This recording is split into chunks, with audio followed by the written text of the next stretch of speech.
Merci beaucoup, messieurs les journalistes, pour la question.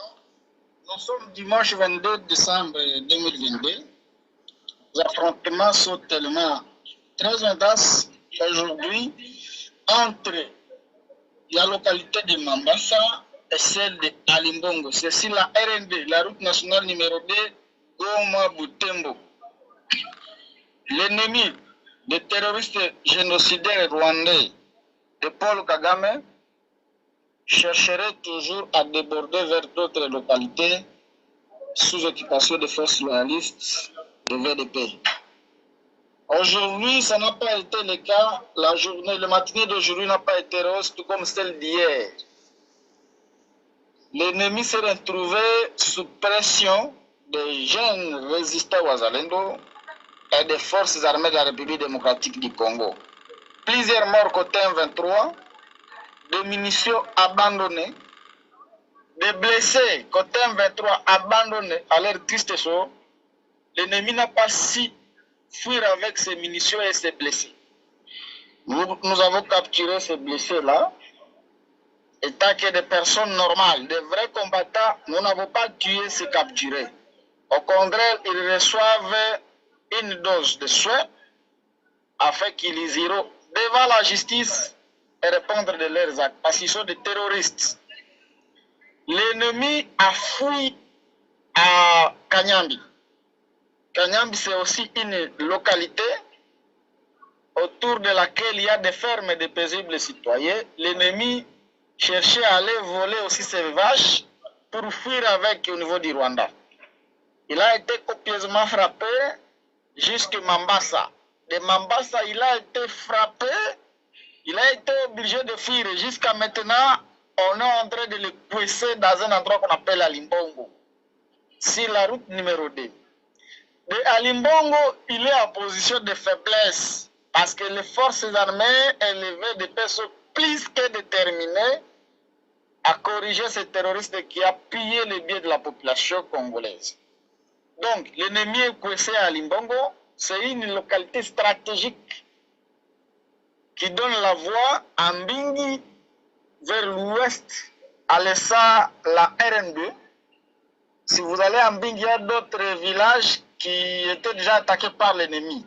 C'est-à-dire, lorsque nous allons récupérer Alimbongo, l'ennemi qui a débordé vers Mbingi sera obligé de se retirer là-bas parce que d'après de temps, il va se retrouver être encerclé. Alors, c'est ça vraiment la situation de ce matin. Les forces armées de la République démocratique du Congo qui sont appuyées par nous, les jeunes résistants Wazalendo, les fils du millier. Nous sommes en position de force et l'ennemi est en position de faiblesse. Je le dis et je le dis toujours, ceux-là qui répondent aux appels de Kagame doivent éviter cela parce qu'il est en train de les envoyer à la boucherie humaine. Nous continuons à les poursuivre et nous allons les poursuivre jusqu'à jamais, à ce que nous allons nous rassurer que même un seul terroriste ne se retrouve pas sur le sol congolais. Alors ça, c'est concernant les combats et les affrontements dans le Lubero. Qu'en est-il dans les autres zones de combat, du côté de Rutshuru, Masisi, Sake, et la zone vers Bunagana? Qu'en est-il exactement en ce moment, ce dimanche 22 décembre 2024? Hormis le front nord dans le Lubero, l'ennemi s'est permis aussi d'attaquer dans une localité qu'on appelle Katali. Et un autre village qu'on appelle Mema, c'est dans le territoire de Massissi. L'ennemi s'est heurté contre la résistance des jeunes résistants Wazalendo, chapeautés par M. Domi et M. Guido Shimirai, qui sont en train de se comporter en patriotes pour défendre la patrie. Donc, lorsque l'ennemi a constaté plusieurs pertes dans le sud du territoire de Lubero, il s'est permis aussi de lancer des attaques pour troubler la quiétude de la population de Massissi, pour essayer d'emprier ou de détourner l'attention nationale tout comme internationale qu'il est en train d'avancer vers d'autres axes. Malheureusement, les jeunes résistants répondent de ces attaques et continuent à les contenir. Pour le moment, les affrontements sont très violents aussi à Katale et à Mema. vers Walikale. L'ennemi avait débordé dans une localité qu'on appelle Bouléoussa, dans l'objectif d'aller déboucher sur la cité de Pinga. C'est une cité minière. Alors, l'ennemi a emprunté cette voie lorsqu'il a constaté qu'il a des difficultés sur l'axe Mouesso. Donc, quitta dans le territoire de Massis pour aller dans l'axe Mouesso afin d'aller attendre Kalembe. Alors, l'ennemi a vu que là, c'est un peu compliqué parce qu'il y a le VDP qui l'attendent dans son chemin. Il s'est heurté contre plusieurs embuscades. Il a perdu beaucoup de ses hommes. Au Rwanda, il y a beaucoup de deuil aujourd'hui. L'ennemi a essayé d'aller contourner de Lubero vers Walikale, passant par Bouléoussa, passant par Kanouné. De là, les Ouazalènes se sont déployés avec les forces armées de la République démocratique du Congo, où ils ont stoppé net l'ennemi. L'ennemi ne s'est plus avancé vers au-delà de Kanouné, l'une des localités. Donc, au-delà de Bouléoussa et Kanouné, des localités du territoire de Walikale pour aller atteindre Pinga. Parce que vous savez, Pinga, c'est une grande cité minière qui a l'aérodrome. Alors, l'ennemi, si une fois l'ennemi, dans ses salles besoins, dans ses salles passées, croyait que si une fois il contrôlait l'aérodrome de Pinga, il aura un ravitaillement rapide via des avions. Mais l'ennemi, toutes ces démarches pour atteindre Pinga, malheureusement, ont été mises en échec par le VDP, donc les volontaires pour la défense de la partie qu'on appelle Ouazalendo, et les forces armées de la République démocratique du Congo. Jusqu'à présent, à poursuivre et à contenir l'ennemi donc, qui est donc encerclé dans les Rutshuru, une petite partie de Massissi, une petite partie de Nyiragongo. Dans les Lubero, il essayait d'expandre sa zone de contrôle, malheureusement, il se heurte encore contre la résistance de Ouazalendo, des femmes de sa coalition, qui sont en train de l'exterminer là-bas. Ces risques sont déjà réduits par le VDP et le FARDC. On a encore une fois renforcé la vigilance, notamment en homme tout comme en munitions au-delà de Bouléoussa, Kanouné. Après que l'ennemi ait pris les localités de Bouléoussa et de Kanouné pour essayer de percer vers Pinga, les jeunes résistants Ouazalènes, après avoir eu à découvrir cette passée-là machiavélique de l'ennemi, se sont renforcés et ont déjà stoppé l'ennemi au niveau de Kanouné. Donc, Pinga est déjà hors danger. Côté l'axe Mouesso, là, l'ennemi s'est heurté contre plusieurs embuscades de la part des jeunes résistants Ouazalènes et des FARDC. Donc, il est obligé d'abandonner cet axe-là pour atteindre Pinga. L'axe qu'il voulait emprunter, celle de Bouléoussa, malheureusement, elle aussi est déjà aussi minée par les forces armées de la République démocratique du Congo et des jeunes résistants Ouazalènes qui les accompagnent. Donc l'ennemi, je ne sais pas si l'ennemi a comme ambition d'aller à Kinshasa. Est-ce qu'avec cette allure, l'ennemi arrivera à Kinshasa? Ceux qui sont en train de soutenir le Rwanda doivent savoir que c'est une impossibilité. Ils se retrouvent dans une situation indescriptible. Donc, ça serait un peu compliqué d'atteindre plus de 2000 km alors que vous n'avez pas si même conquérir 3 territoires en entièreté pendant 3 ans. Voilà. La représentante des États-Unis d'Amérique au Conseil de sécurité a vraiment taclé sérieusement le Rwanda. Elle a, parce que c'est une dame qui représente les États-Unis au Conseil de sécurité, elle a dénoncé les pays qui ne veulent pas qu'on sanctionne le Rwanda. Les États-Unis sont heureux d'avoir voté pour le renouvellement du mandat de la MONUSCO pour 1 an. Nous remercions la France et le Mozambique pour les efforts qu'ils ont déployés en ce sens. Cette résolution soutient la demande de la RDC qui a demandé à bénéficier d'une approche plus souple et plus graduelle dans le retrait de la MONUSCO. Nous espérons pouvoir justement examiner les plans qui seront échafaudés pour ce faire, une fois qu'ils auront été arrêtés par la RDC et la MONUSCO, tel que l'appelle le projet de résolution. Nous sommes favorables au renouvellement du mandat de la MONUSCO, c'est vrai. Cependant, nous sommes très déçus de constater que certains membres membres du Conseil n'ont pas voulu inclure des formulations décrivant le rôle du Rwanda dans l'est de la RDC. Et en effet, au cours de l'année qui vient de s'écouler, le groupe d'experts a documenté de manière méticuleuse le déploiement de 3 000 à 4 000 soldats rwandais sur le territoire de la RDC, dans l'est de la RDC, et l'incidence que celle-ci le Rwanda a eu sur les actions du M23. Alors on utilise des euphémismes plutôt que d'appeler un chat un chat. En effet, nous devons prendre acte de la situation sur le terrain. En effet, en refusant d'appeler un chat, nous ne rendons pas service à la MONUSCO et au travers de l'humanitaire qui sont menacés par le brouillage du signal GPS, le déploiement d'équipements très sophistiqués dans l'est de la RDC par le Rwanda.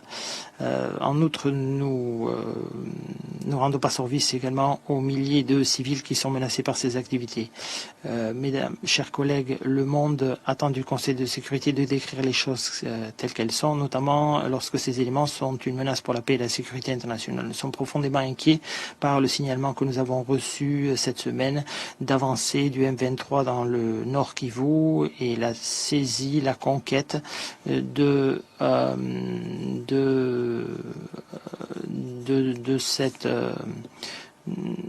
la conquête de nouveaux territoires est soutenue par les forces de défense rwandaises.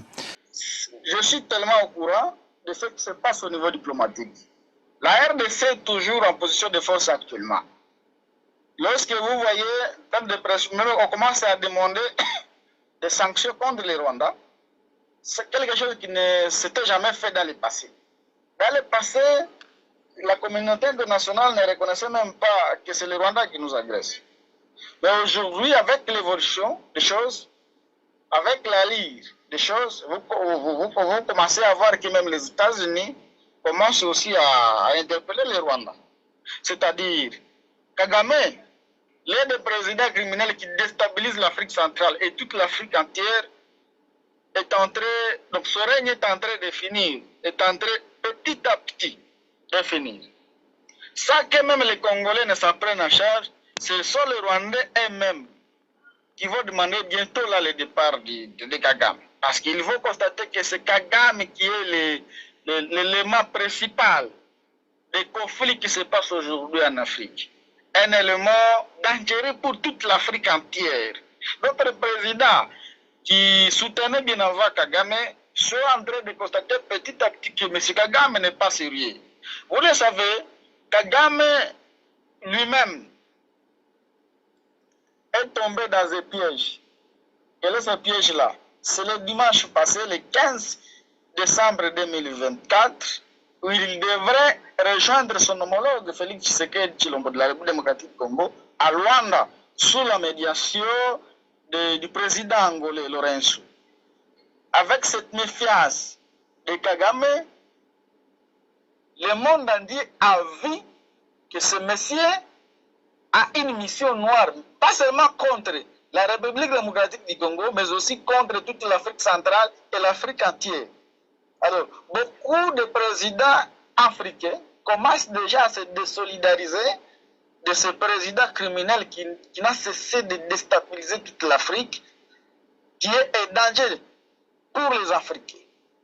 Alors, avec l'évolution diplomatique de notre pays, nous constatons que ça évolue très bien. Parce que les forces armées de la République démocratique du Congo ont été respectueuses du cessez-le-feu qui a toujours été décrété par la sous-région, le ministre maire de Luanda. On a décrété, les forces armées ont été respectueuses. Le Rwanda a toujours violé ce cessez-le-feu. D'ailleurs, c'est grâce à ce cessez-le-feu qu'il a violé, qu'il lui a aidé à expandre sa zone de contrôle. Alors, en constatant toutes ces violations, depuis qu'on a toujours eu à les décréter, le monde entier a compris que non, nous avons affaire à quelqu'un qui est petit, alors il va falloir qu'on puisse l'interpeller, mais bientôt là, le Rwanda va subir des sanctions. L'ennemi n'est pas fort, Kagame n'est pas fort, il recrute des jeunes gens par force à Rubavu, au Rwanda, et dans des cas de réfugiés en Ouganda, partout, qu'il veut envoyer ici. Le problème que nous avions, c'était le problème du commandement pour essayer d'étouffer l'ennemi bonnement. Nos commandants, bien sûr, ils ont essayé de faire tout ce dont ils sont capables, mais il a fallu encore qu'on amène d'autres parce qu'ils venaient aussi de traîner épais. Il a fallu qu'on amène encore d'autres qui vont aussi apporter leur savoir. Tout à félicitant le général Chico Chitamboy, qui a coordonné les opérations pendant beaucoup de mois et qui a montré de quoi il est capable, qui a servi sous les drapeaux. Nous saluons également cette décision du chef de l'État de les remplacer et d'apporter les autres, afin aussi d'apporter une brique. C'est déjà un début.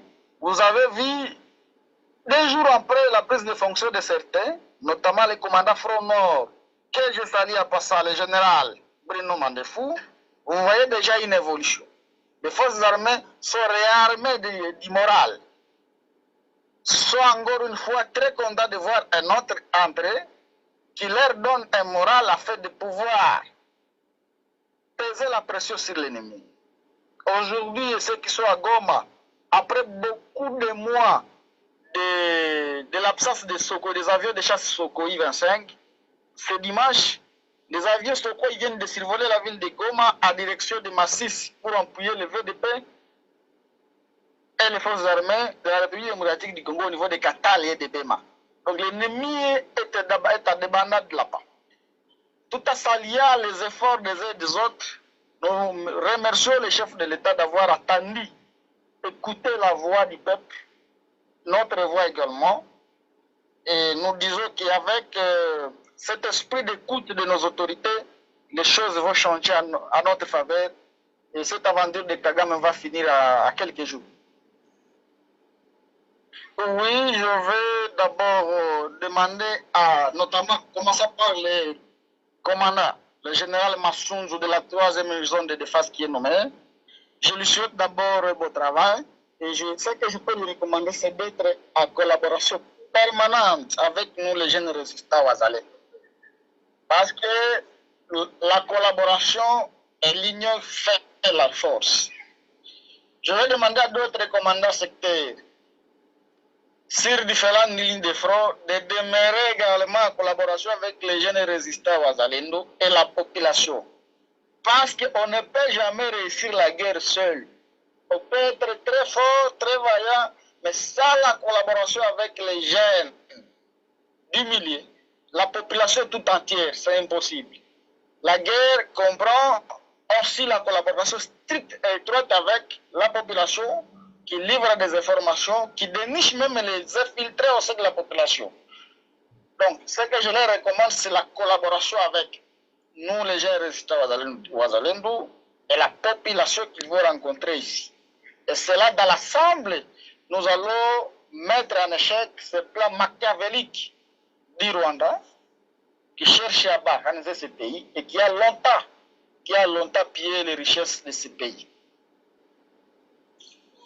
On a des contacts avec ces circuits, notamment le général William Yakotumba qui fait un grand travail là-bas. Et avec d'autres groupes, nous sommes en contact, d'ailleurs on collabore. Il y a des stratégies qu'on se donne entre nous. Vous savez, le Sud Kivu aussi est en train de connaître un secouement des terroristes tyrannéens en collaboration avec les terroristes rwandais 23 RDF vers Minembwe, dans les hauts plateaux de Fils. On a toujours eu à se contacter. On étudie ensemble le plan de neutraliser tous ces terroristes. Le Sud Kivu connaît et ce mouvement-là de Makanika, tel que je venais de le dire, qui chercherait à aller s'accaparer de l'aérodrome de Minembwe. Malheureusement, les forces armées de la République démocratique du Congo les ont repoussés. Ensemble avec les VDP, ces terroristes se sont être repoussés, chassés loin de là. Pensant que si une fois ils prenaient l'aérodrome de Minembwe, c'est la même passé avec les terroristes rwandais 23 RDF qui pensaient aussi avoir l'accès sur l'aérodrome de Pinga. Tous leurs plans étaient en train d'être mis en échec. Donc, nous sommes en collaboration avec tous les Wazalènes du site Kivu. On collabore parce que nous sommes déjà une réserve armée. Nous sommes censés collaborer comme des Congolais afin de pacifier chez nous. Seuls les fils du milieu, du pays sont capables de mourir pour la cause de leur nation. Depuis plus de 20 ans, la MONUSCO est avec nous ici. La population elle-même, elle est témoin de ce que fait la MONUSCO. Rien du tout. Aucun résultat à escompter fait par la MONUSCO. Je vais y aller par un exemple. Dans la province de l'Ituri, il y a des terroristes qui sont là, qui tuent même les déplacés, sous l'impuissance de la MONUSCO. La MONUSCO, à Beni Mambasa, il y a les terroristes ougandais ADF MTN qui tuent et qui égorgent la population sous l'impuissance de la MONUSCO. La MONUSCO n'a jamais été capable de capturer même un seul ADF. Alors, nous disons peut-être, au-delà de leur incompétence, c'est plutôt une complicité. La population a depuis longtemps demandé le départ de la MONUSCO. A dit que la MONUSCO parte, nous ne voulons pas vous voir ici. On vous remercie pour toutes ces années que vous avez passées avec nous ici, mais nous voulons que vous puissiez partir. Mais cette dernière ne veut pas partir. Qu'est-ce qu'elle vise? Ça, c'est la population qui se pose autant de questions. Donc, bref, la MONUSCO n'a aucun résultat à nous donner pour dire qu'elle a contribué à pacifier l'Est. Non, ce n'est pas aujourd'hui qu'elle va pacifier l'Est. Elle a fait plus de 20 ans. Maintenant, avec toutes ces 20 années, il n'y a que des multiplicités de groupes armés, terroristes, étrangers, qui tuent la population et qui pillent les richesses et les ressources naturelles de notre pays. La force de la SADC, elle est avec nous. Nous sommes des gens résistants, Ouazalendo. C'est notre gouvernement qui les a appelés. Ils sont à Goma. Bon, on n'a jamais vu là où ils sont en train de se battre, mais on ne veut pas minimiser leurs efforts. Ils sont venus dans le cadre de la sous-région, parce que la sous-région, la SADC a comme mission aussi, si un pays de la sous-région est en difficulté, les autres doivent nécessairement aider pour pacifier cela. Nous les avons vu seulement ça, qu'ils ont aussi subi des frappes de la part, ils ont subi des tirs aveuglés des terroristes rwandais sur des collines sur Popasak. Notamment, il y a quelques-uns qui sont tombés sur les champs, dont nous saluons leur mémoire. C'est notre gouvernement qui sait pourquoi il les a appelés. Il a appelé cette force de la SADC. C'est notre gouvernement qui les encourage à rester ici. Alors, comme des patriotes, nous ne pouvons pas entrer à contradiction avec notre gouvernement. Nous les observons tout simplement. Nous ne pouvons pas nous attaquer à eux, mais nous faisons notre travail de notre manière singulière. Donc nous ne pouvons pas dire que nous comptons sur la SADC. Non, non. Nous le faisons comme des patriotes d'une manière singulière. Ça pour autant demander ce qu'ils font là-bas, ça pour autant, s'il faut, parce qu'on n'est pas en train de les voir dans des missions noires. On les laisse, mais nous faisons notre travail de notre manière. Nous disons nous devons protéger nos populations, nous devons protéger nos localités, nous devons protéger nos ressources naturelles, nous devons protéger notre pays et nous devons neutraliser les terroristes rwandais 23 RDF. Nous ne nous limitons pas là et nous défendrons, nous faisons bien notre travail, ça pour autant gêner les uns et les autres.